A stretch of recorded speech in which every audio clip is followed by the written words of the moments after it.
Assalamualaikum warahmatullahi wabarakatuh. Perkenalkan, saya Muhammad Aidil Pakaya dari YIN Sultan Amir Gorontalo, Fakultas Syariah, jurusan Hukum Pidana Islam. Pada kesempatan kali ini, saya sedikit akan menjelaskan pengertian dan pembagian hukum perdata. Baik, hukum perdata adalah hukum antar perorangan yang mengatur hak dan kewajiban perorangan yang satu terhadap yang lain di dalam hubungan keluarga di dalam masyarakat. Pelaksanaan diserahkan kepada masing-masing pihak menurut Sudikno Mertokusumo. Kemudian subjek dan objek. Subjek hukum adalah segala sesuatu yang menurut hukum dapat memiliki hak dan kewajiban, seperti contohnya manusia dan badan hukum. Kemudian objek hukum yaitu segala sesuatu yang bertalian dengan hak dan kepemilikan seseorang mengenai hubungan antar individu dengan individu dalam suatu hubungan. Contohnya benda. Ruang lingkup hukum perdata. Yang pertama, hukum perdata dalam arti luas yang melingkupi semua hukum privat material, dan hukum perdata dalam arti sempit sebagaimana yang diatur dalam KUHP Perdata. Sejarahnya, berdasarkan asas konkordansi, maka Indonesia menganut sistem hukum Eropa kontinental yang dibawa oleh Belanda. Belanda dijajah oleh Prancis. Hukum tentang orang sebagai subjek hukum, manusia sebagai penggerak kehidupan dalam masyarakat adalah pendukung hak dan kewajiban. Dalam lalu lintas hukum, yang dimaksud dengan subjek hukum adalah orang yang dibedakan menjadi manusia dan badan hukum.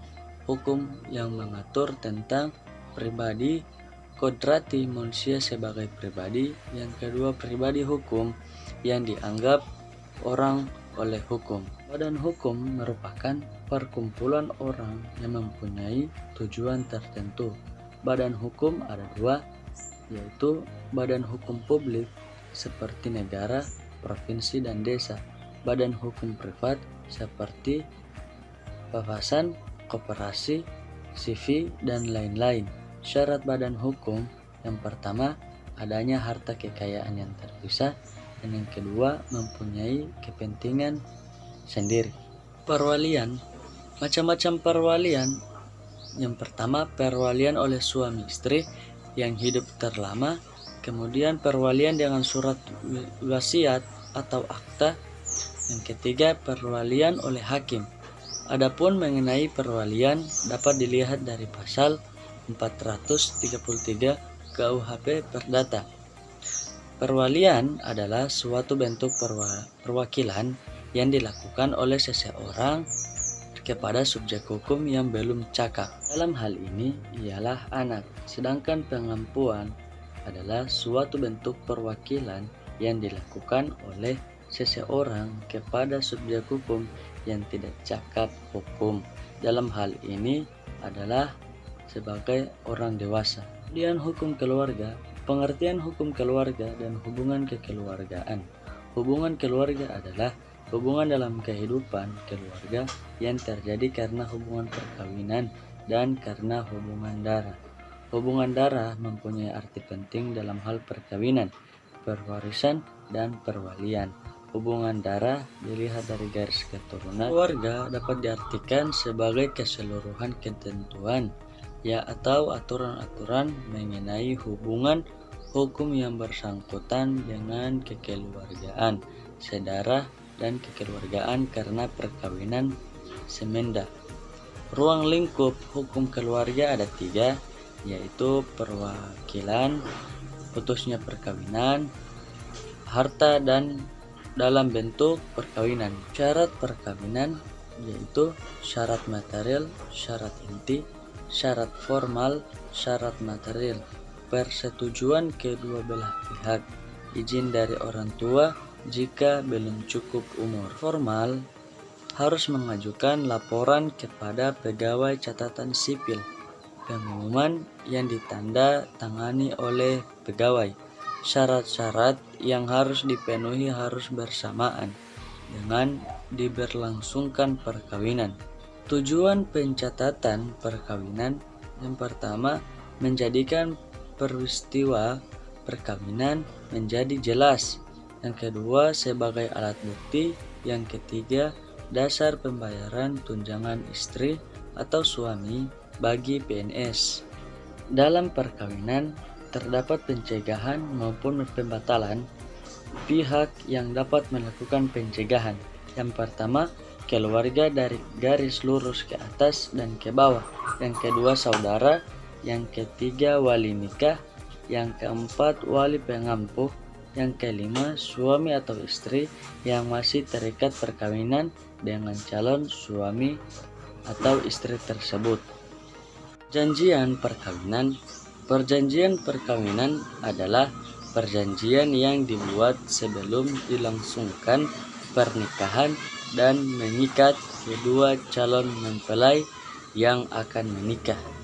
Perjanjian perkawinan harus dibuatkan dalam bentuk notaris. Tujuannya yakni keabsahan perjanjian untuk mencegah perbuatan yang tergesa-gesa demi kepastian hukum.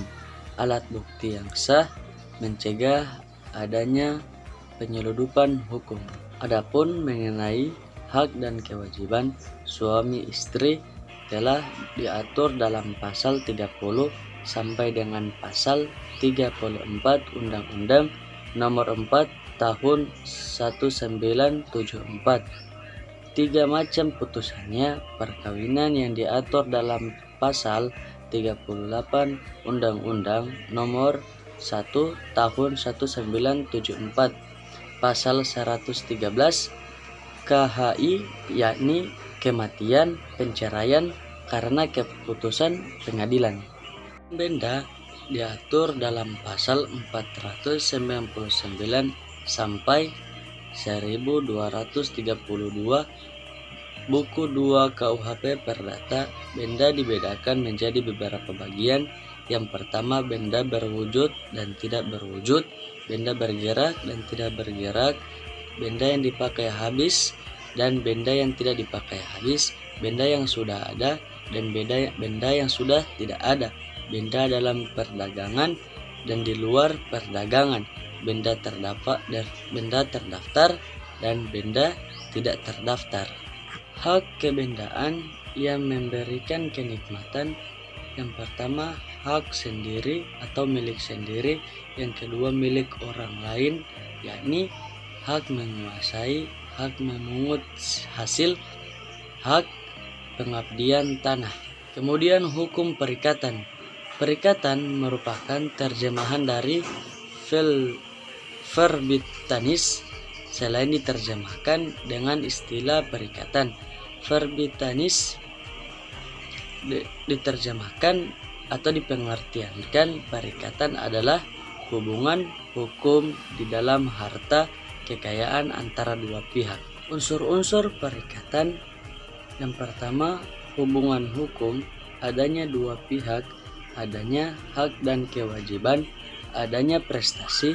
Sumber perikatan menurut pasal 1233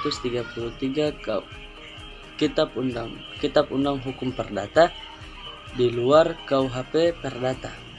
Kemudian macam-macam perikatan. Yang pertama, perikatan bersyarat. Yang kedua, perikatan dengan ketetapan waktu. Yang ketiga, perikatan memasuki alternatif.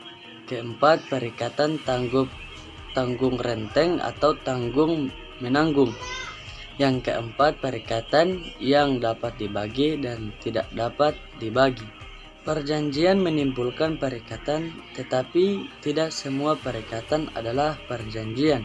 Yang pertama, adanya para pihak. Yang kedua, adanya persetujuan.